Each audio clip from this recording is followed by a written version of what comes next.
இது 30வது கல்வி யாத்திரை. ஸ்ரீமுருகன் நிலையத்தில் கல்வி யாத்திரை என்பது முருகனின் ஆசீர்வாதத்தோடு வாழ்க்கையில் பரீட்சையில் ஜெயிக்கிறதுக்கு மாணவன் எடுத்துக்கொண்ட யாத்திரை.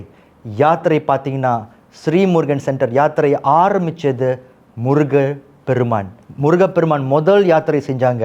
உலகத்தை சுற்றி வந்து அந்த போட்டியில் ஞான பழத்தை வெல்றதுக்கு ஆரம்பித்தது ஞான யாத்திரை.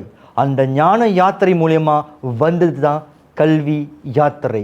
இந்த வருடம் ஸ்ரீமுருகன் சென்டர் மாணவர்கள் மட்டும் இல்லை, ஒட்டுமொத்த சமுதாயம், பெற்றோர்கள், மாணவர்கள் ஒன்றா கூடி 30வது கல்வி யாத்திரையை 4ஆம் தேதி ஆகஸ்ட் மாதம் பத்துமலையில் நடக்க போகுது. அதில் நம்ம குடும்பம் நல்லா இருக்கணும், நம்ம பிள்ளைங்க சிறப்பாக இருக்கணும், குடும்பத்தில் சுபிச்சம் வரணும், குடும்பத்தில் ஆரோக்கியம் இருக்கணும், குடும்பத்தில் வளர்ச்சி இருக்கணும்னு எதிர்பார்க்குற ஒவ்வொருத்தரும் யாத்திரைக்கு வரணும்.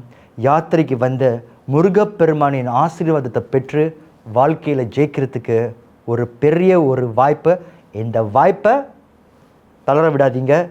4ஆம் தேதி ஆகஸ்ட் மாதம் பத்துமலையில் சந்திப்போம்.